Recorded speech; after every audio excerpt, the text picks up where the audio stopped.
Hope my screen is visible, right? Yes, sir. Yes, sir. Okay, thank you.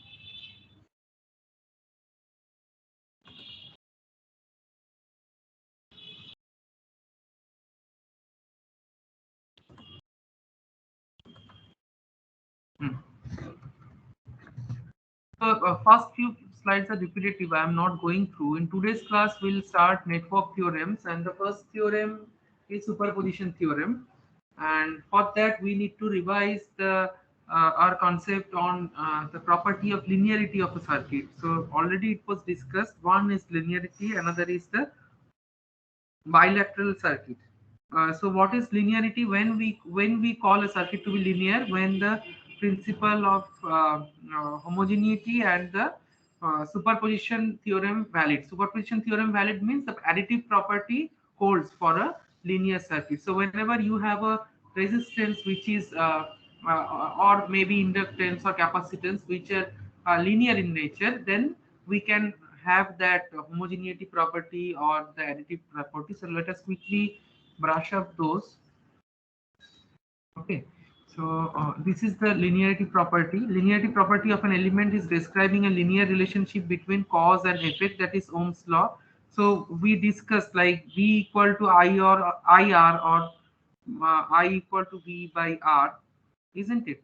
So if we have two different sources, like say one V1 is equal I1 equal to V1 by R, and then I2 equal to V2 by R, and R being constant, we can always write like I1 plus I2 is equal to 1 by R V1 plus V2. So these things can hold for Ohm's law, where the cause and effect has a linear relationship, and this property is a combination of both homogeneity and the, this is called scaling property. That means if we k time increase the voltage V1, then and k2 time if we increase voltage V2, then it will also be k1 into I1 and k2 into I2 in that way.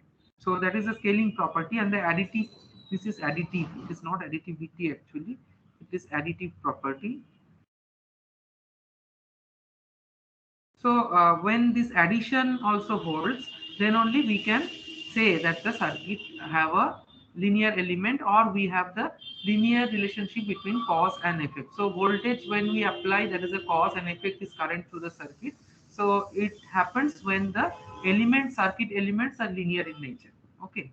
But if there is a non-linear circuit element, like if there is a diode, so whenever it is in a forward bias, it is okay, it's acting like a switch. But whenever it is in a reverse bias, we cannot, that additivity doesn't hold, right? So it will contribute zero current through it. So those things doesn't occur when this relationship doesn't occur when the circuit has a non-linear in nature, or resistance can also be a non-linear property with I mean, if you have a VI characteristics, if it is linear, then only you can have it like this linearity property. But in some cases, you will see that the resistance will may have non-linear nature. So for that, we cannot say that the circuit is a linear circuit, and we cannot apply the superposition theorem. So whenever you will conduct the laboratory experiment, you will see that we may not always get the same case when we apply, when we try to verify the theorem experimental. There will be always some error. So that creeps in due to this nonlinearity and many other things. What are the approximation we make? So for that, this kind of error creeps in. Okay. The homogeneity property requires that if the input, also called the excitation, that means with which you are exciting your circuit, is multiplied by a constant, then output called response is multiplied by the same constant. So if k times V is increased, then I will also increase k time. Okay. And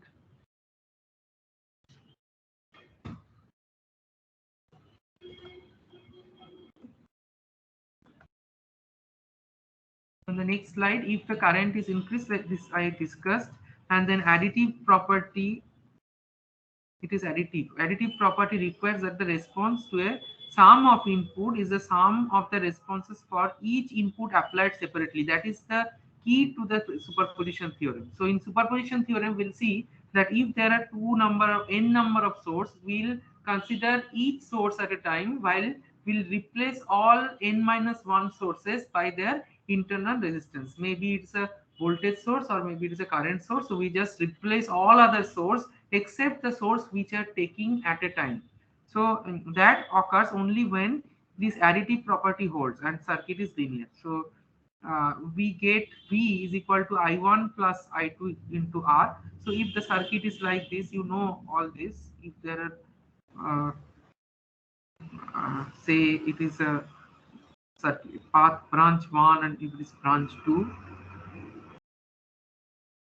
So if this is I1 and then there is another I2. Okay, so it is actually I1 into R1 plus R2. If it is R1, R2, R3, and then R4. So I1 into R1 plus R2 and then I2 into R4. So this will give you total voltage drop. So which is V1, here it is V2. So here this additive property holds. So that is the key to the superposition theorem. We say that resistor is a linear element because the voltage current relationship satisfies both the homogeneity and additive property only in this zone whenever we have a uh, linear relationship between voltage and current. So VI characteristics, when it is linear, then only it holds, otherwise not. Okay. So in all case, it may not hold. In general, a circuit is linear if both the additive and homogeneous, then only we can call it a linear circuit, or it is consists of linear elements.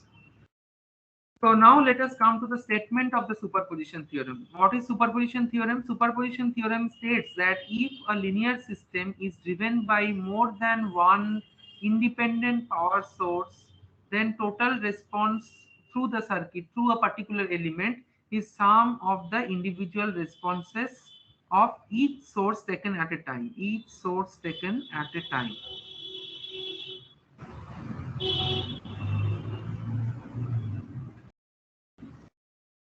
So if there are n number of sources, we'll consider only one source at a time, which we are considering, while replacing all other sources like n minus 1 sources replaced by their internal resistance.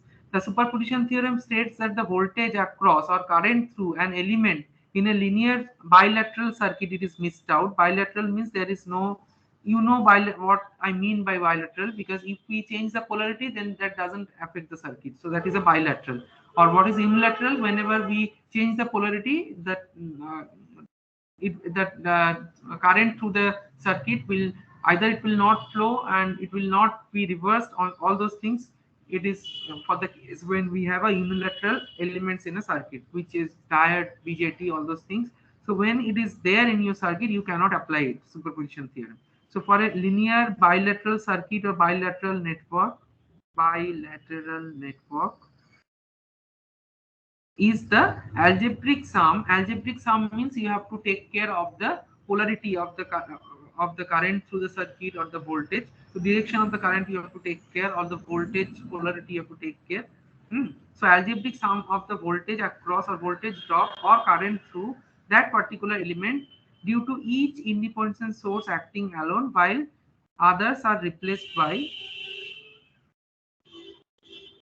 other sources replaced by internal resistance. Internal resistance, or when it is a AC circuit, it is impedance. Okay, so this is very important. If you miss out this, then it's difficult for you to get it. So what are the key points? It is applicable for linear, time varying or time invariant network. Time varying means if say your resistance is changing with time or changing with some parameter, which is temperature, because you know that resistance may have a temperature coefficient. So whenever that things are there, then also you can apply it for that particular temperature, or for that particular time it is applicable, because linearity doesn't hold. But on the whole, if you take care, if you consider it, say for a temperature range from say 0 to not 0 actually, very high temperature, maybe some 1000 to 2000, if that is the zone, then you will not having the same vi slope, so it will be changing like this, and then in that case it cannot be applicable. But at that particular operating point, say for a particular temperature, you can have it. Voltage source are replaced by short circuit in the ideal case, or the internal resistance,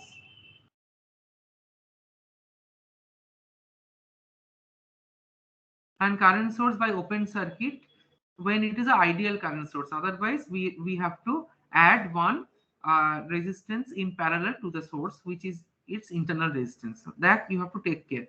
It is zero or short circuit in case of ideal voltage source. It is ideal and ideal current source, but practically you have to take care of the internal resistances.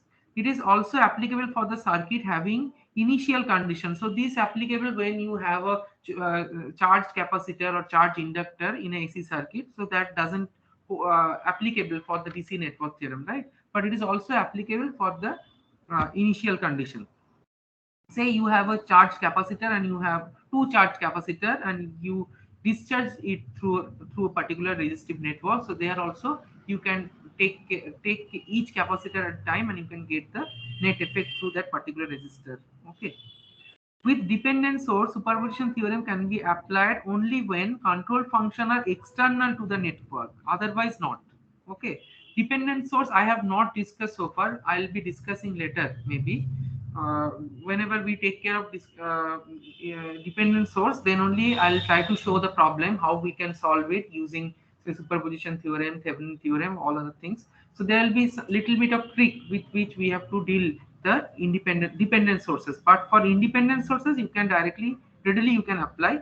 But dependent sources, when the control function are external to the network containing the source, so that the controls are unchanged, that time you can use it, otherwise not. Okay, that means for a particular source, say it is a current source or voltage source, it is dependent on some other current to a particular element in the network. So if it is free from network, then only you can apply. If it is dependent on the network, on the same network, you cannot apply. This theorem directly cannot be applied to computation of power, because power is non-linear, because you know power is equal to I square R or V square by R. So whenever I square or V square is there, then that indicates non-linearity, and you cannot apply superposition theorem there, right? So you cannot compute the power consumption through the superposition theorem, taking each source at a time while replacing the other source by their internal resistance. So let us now take example. Okay, so here we have a resistive network with two sources. We have to find out the current through 2 ohm resistor. Okay, connection between A and D, this one, this 2 ohm resistor. So what we have to do, we have to take care each source at a time while replacing the other. So what we have, by replacing the other sources by their internal resistance. So nothing is mentioned means it is an ideal voltage source, 2 volt, 4 volt. If it is a practical, then small r that to be mentioned. So it is not mentioned means it is 0. So we have to replace the other source at a time, other source by the short circuit while taking one source at a time. So for the first one, we take only 2 volt source and we replace 4 volt source by a short circuit like this, right? You can see I have just shorted this two. So next task is to find out the current through this 2 ohm resistor. So how can you do that?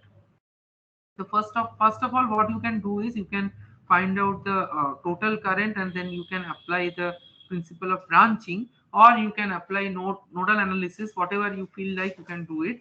So you can just take a node voltage here, VC, VA, and in that way you can solve it. So 2 minus VA by 2 ohm is equal to VA, sorry, 2 minus VC by 2. It is VC by 2, then VC by, this is what? This is 12 ohm, right? Then VC minus VA by 1. This is for node C, and then node A,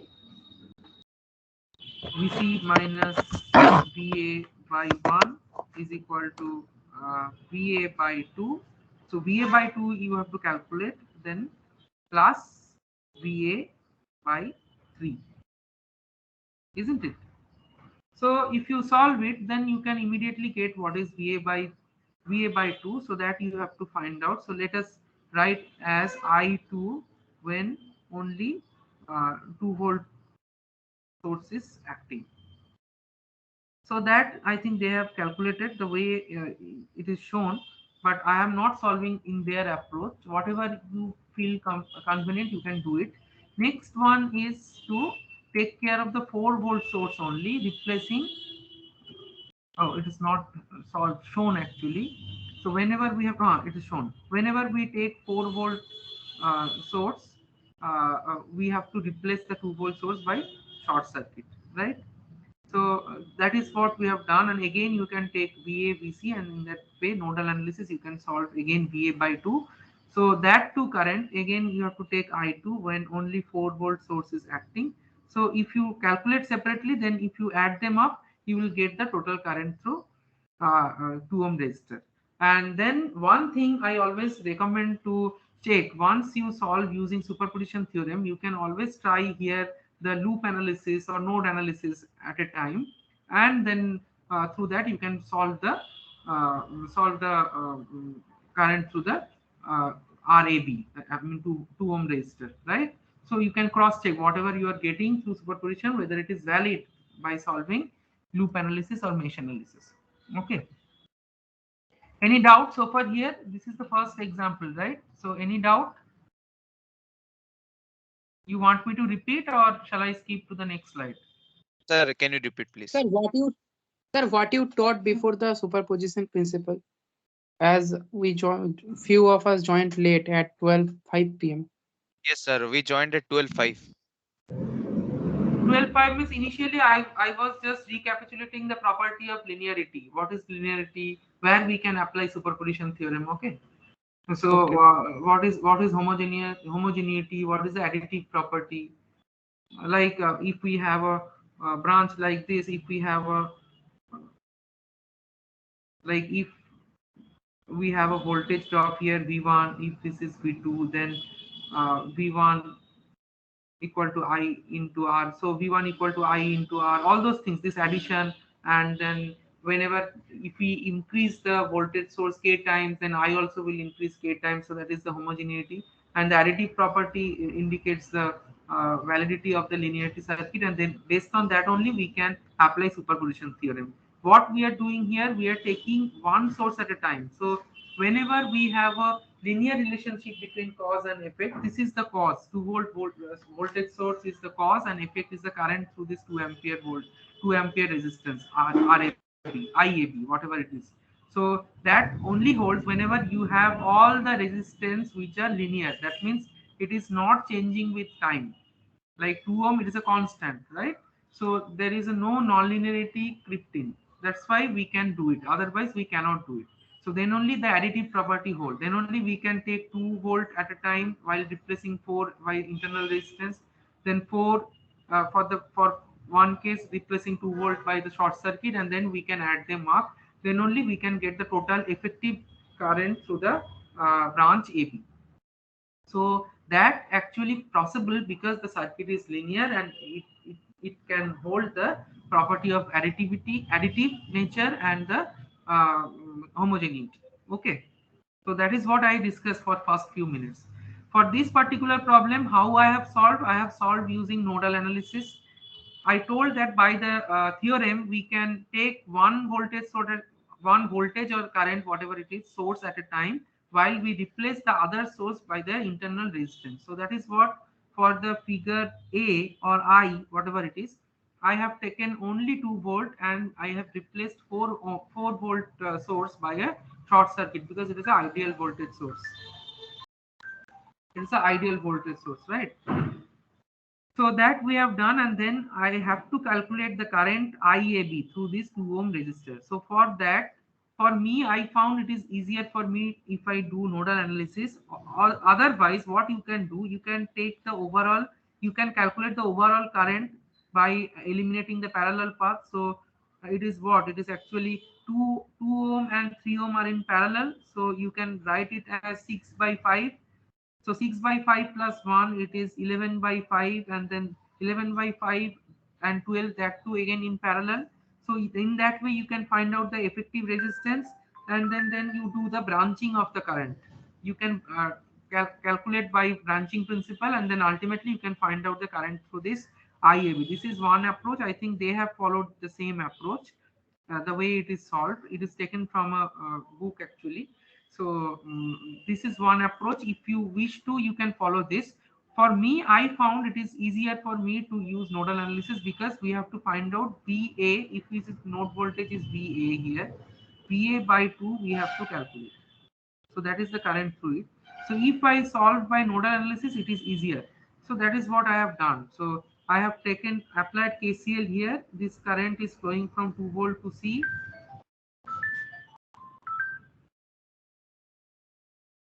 And in that way it is passing through the circuits. So I have applied that 2 minus VC, this is VC actually. 2 minus VC by 2 is equal to VC by 12 plus VC minus VA by 1 ohm. So this is one nodal equation. At node A, it is VC minus VA by 1 equal to IAB, and then this VA by 3. So IAB is nothing but VA by 2, and it is VA by 3. So this is the total current.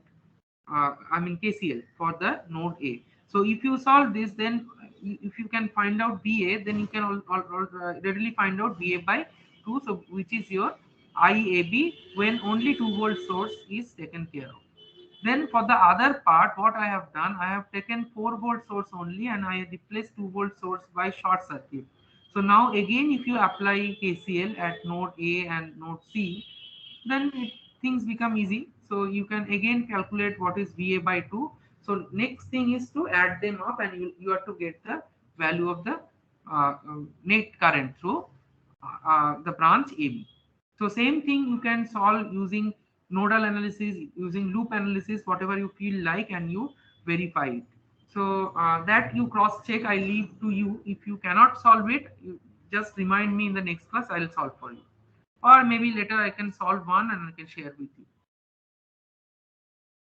So this is another example where you can see you have two different sources. One is voltage source, another is current source is mixed up, and then we have to find out, determine the branch current.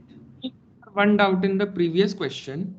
We eliminated one voltage source and we found with the help of 2 volt voltage source, and then we do the second.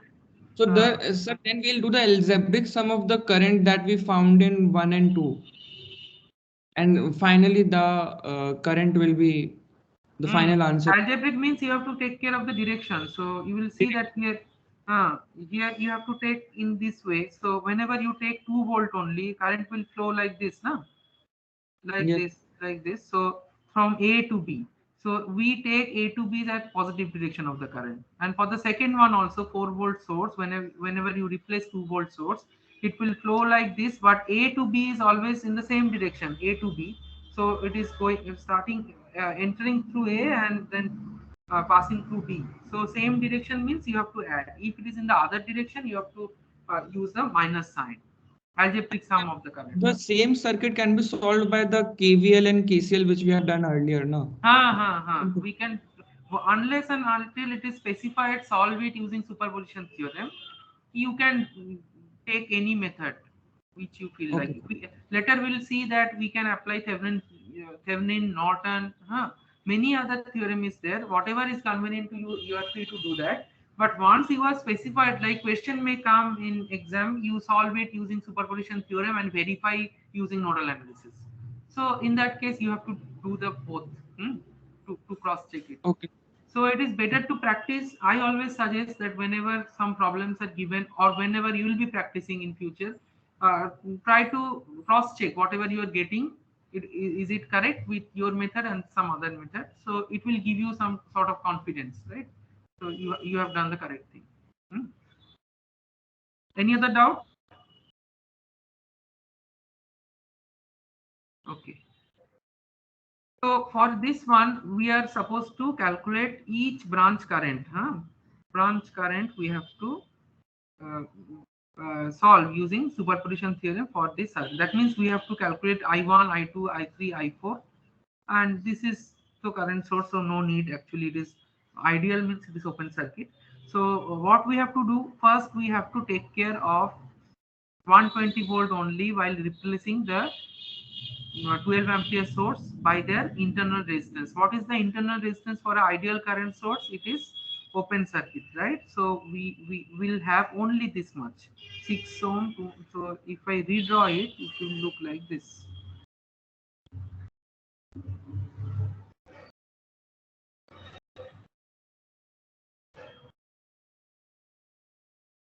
So 6, 3, 2, 4, right? So what we have to find out? All I1, I2, I3, I4. How can we do that? What is convenient for us to do it? Again, we can we can use the node analysis, and we can do, or if you wish to, you can directly calculate. So I1 is equal to, basically if we solve it, it is 6, and then 3 and 6 in parallel, so it is 2, right? 6 into 3, 3 by 9, so 2, 6 plus 2, so it is I1 is your 120 by 8, no? So it is 15, right? So I1 is your 15 ampere. I2 is what? It will be shared by these two branches. So I2 will be how much? It will be 10, right? 6 by 9. So it is 2/3 into 15, 10 ampere. I3 and I4 both are same, right? So I3 equal to I4 equal to 5 ampere. Done. This is for the one source, 120 volt taken at a time. Next is only 12 ampere source. So now you have to take care of the polarity, because whenever we draw it, we'll have to redraw it again.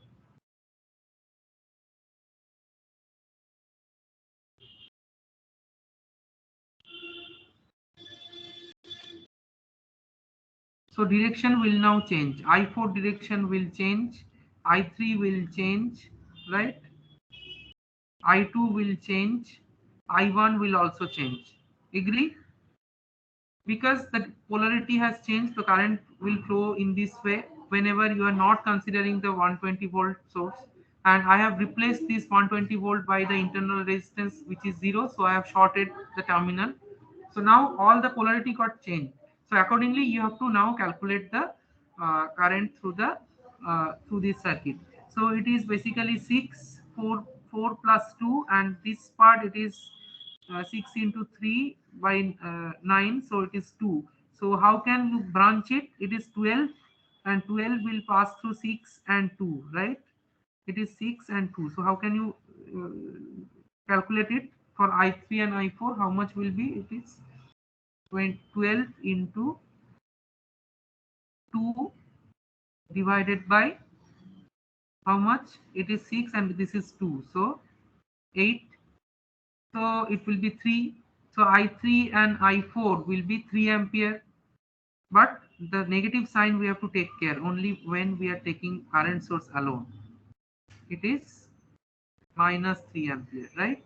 And now again the other one, which is your, it is 2 by 8 and another is 6 by 8. So it will be 3 by 4, isn't it? So 12 into 3 Sir, can you by, repeat? I couldn't understand. actually Sir, I am applying the sir. branching of the current. minus 3 ampere polarity thing that Polarity will change, because if the current flowing through this source alone means the direction will change now. For the first one, direction in from, if it is A, if it is B, from A to B, right? Now whenever you will take care of the 12 volt 12 ampere current source, then the current will start flowing through this way, so it is entering through B and going out to A. So polarity got changed, direction got changed, so I wrote minus 3. yes. Because I Okay, sir. assume, I take the convention whenever the current flowing from A to B, or like from, if I just name it, so in this way, so that is the positive direction. Whenever it is changing the direction, I have taken the minus sign. Then what I am doing, actually, I am just add one blank slide. Otherwise, it is. Sir, Hmm. sir, when we are Yes. taking only the 12 volt one, then we are considering the 120 volt circuit as open circuit, a closed circuit. Because we replace it by internal resistance. So what is the internal resistance of an ideal voltage source? It is zero, na? In case of ideal Yes, voltage sir. source. So zero resistance means what? Short circuit. Just simply I am connecting instead. Yes, sir. I have opened the voltage source and I have shorted that to terminal. Okay. So can you please tell Okay. me the values? It is solved here anyway. Sir, which values, sir? I am redrawing because one of you just told na that you cannot make out why what I am doing. So this was the 120 volt source which I have shorted, and then another resistance was here. Am I drawing correctly? No, no.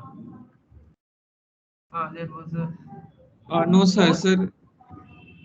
Sorry.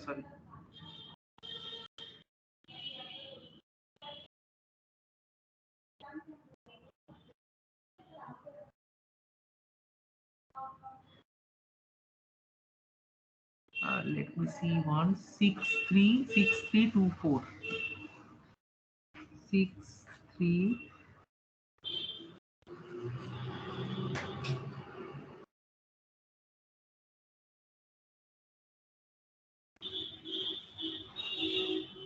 This 120 I have shorted. 6 I1 3 I2. This is now things will change. Direction will change because of this current source. And then 2 Sir, I3 how ion I4. comes 15 ampere? I1. Sir has solved the circuit though. If you just 6 replace into first sir, 6 into 3 by divide by 9 is equal to 2 No, ohm. no. You have to consider 2 plus 4. That will be 6. Then the parallel circuit of 6 and 3 will be 2. Okay, After that, okay, 6 okay, plus 2 will understand. be 8. I Then we have will not shown consider each it. and every step actually. I thought you can understand. Anyway, I'll solve it and send you later. Huh? Or you can just go back and go through the video lecture. It will be there. Now it is removed. I have discarded all the changes I made through pen, so you will not able to see No, it. sir, understood. I could not consider 2 and 4 before. Okay. So for the next one, it is again we have to use the current branching rule, right? So what was the solution? I1 was 15 for the first one, and then I2 was 10, 10. and 10 ampere. I3 and I4 was 5 ampere Right. when only 120 was taken care of, and these are positive. And now all these things will negative because the direction will change. Now we are applying the current branching rule. So what will happen here? It is 6 and 3 in parallel. So if you solve it, it will become 2, right? 6 and 3 when in parallel, it will become 2, isn't it? 6 into 3 divided by 6 plus 3. Yes, sir, So yes, sir. it is 2. Then 2 plus 2, 4. So these are again in parallel path, 4, 4. So it will be divided like I3 and equal to I4 equal to 6 ampere, right? Half of sharing will be there. It is also 4. Here also it is 4, isn't it? Am I correct? I4 is equal to 2, I think, 6. Am I clear? Because if I redraw it, it will be like 2 ampere, then 2 ampere, then I4, like that, whenever we solve it. So this is 2, the effective Yes, resistance sir. is 2 ampere, 2 ampere, 4 ampere. This is your 12 ampere source. Okay, so this will become what? It will become 6 ampere only because same resistance. Now this through this path, this is again 4. Here it is 4. Then branching will happen in this part. 4 will be branched into 6 and 3. So it will be how much? 2/3 through I2. So I2 will be 2/3 of 4. Oh, sorry, 2/3 of 6. and I1 will be 1/3 of 6. So I2 will be what? It is 4 ampere.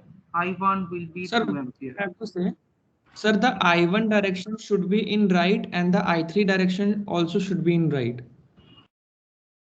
I1 and I3 direction are opposite. You're wrong. Yes, yes, yes. It will be in this way. So I1 and I3 will be added up. Sorry. Nice. Pointed out. Because current will pass through it and then it will return through this way. So direction is, let me just revise.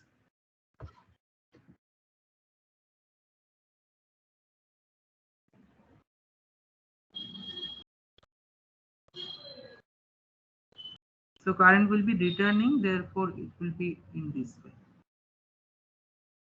So now you have to check properly what is your I4 direction. I4 direction is the negative direction, but I3, it is again 6 ampere, but it is in a other direction. So it is positive. I1 is what? I1 is positive, which is 2 ampere. I3 is what? I2, sorry. I2 is the other direction, which is 4 ampere. So if you now just add them up, then you will get the effective current through each and every resistance, right? So here it is solved actually. Is it complete? Huh. Okay. So whatever I have calculated, same thing is here. And then they have added them up. We just added all these branch currents and we got the solution. So 15 plus 2 is equal to 17 ampere.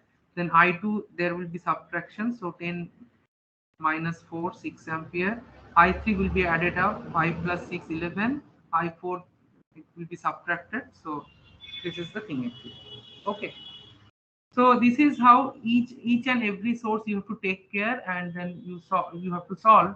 One, I think I have shared with you. Just let me come out of this and show. It is already uploaded.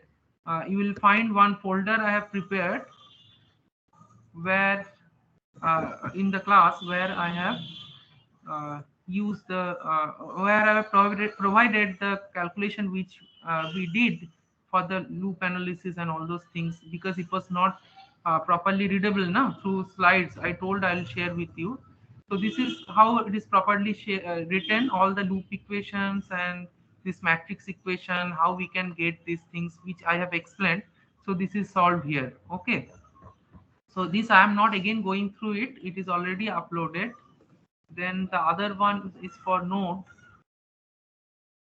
So this is the nodal analysis, and for the nodal analysis, how with the help of conductance we can write it. This is also explained.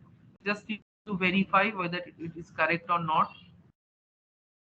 Then one more I have added just for example, another nodal analysis. How can we do it? And then we can directly write using the matrix, conductance matrix, and all those things. So I have given it in two way. There one voltage source I have done source conversion. I have replaced by current source, and in that way I have drawn actually. So just cross check whether it is correct or not. If it is not, then let me know. And there is one more problem which I want to discuss here. It is difficult for me to draw actually, so I have this is also shared. So just let me explain. Here you see there are so many sources are there. Okay, so we have to solve it with superposition Complex. theorem only. It's a more complex network. So how can we solve it? Calculate. Can you read it properly the way I am showing you? Is it readable? Yes, sir. Calculate the current IAB flowing through resistor So 3 ohm using. 3 ampere. So then what to do here? We have so many sources, 1, 2, 3, 4, 5. So 5 sources. We consider only, I have named it like A, B, C in that way. This A, this B, C, this is D and E. So whenever we consider only source A, then what to do? Source A is a current source, so we have to replace all the voltage source which are ideal by short circuit, and the current source here by open circuit. I have opened this current source. So this is how it looks like when we take care only 3 ampere current source. So if we do that, then This is how the circuit will change, and then by current branching principle we can find out the current IAB, that means current through this particular resistance 3 ohm, that is equal to 6 by 7 ampere, and I have given the sign given A. IAB given A means it is the current only for the source A. So next we consider source B. Source B is this. So whenever we open this, whenever we remove this current source by their internal resistance, what will happen? It is an open circuit, so it will not have any effect on the rest of the network because it is not closed actually. So this particular 2-volt source has no effect on the network. Therefore, the net current through IAB is 0 ampere. Agree? Because this is not closed now. So whenever you have added one source but you have not closed the path, it is open, so you cannot get current through any of this branch, right? So this is 0. Then we consider source C. What is source C? Source C is this one. So we have to, this path anyway will not be there, so we don't need to draw it whenever we are not taking care of whenever we not taking care of this 3 ampere source. We have to just bypass this path. This path is not required to drawn, not needed to be drawn. So we take C source and then we open this particular 3 ampere source and then we solve it. And then again we have to consider the source D, and as usual I have not taken this path because it is a not needed because it is a open circuit because of the presence of current source. And then ultimately the final one, when we'll take E only, then the other in between this current source we have to open, that's all. So next thing is to take care of the polarity, and then you'll be able to find out the effective current through the 3 ohm resistor. Okay, so this also I have uploaded, right? I hope the superposition theorem now it is clear how we can do it, but more you practice, more clear it will become to you. And one more thing which I have not shown for this particular theorem, the use of dependent source. So dependent source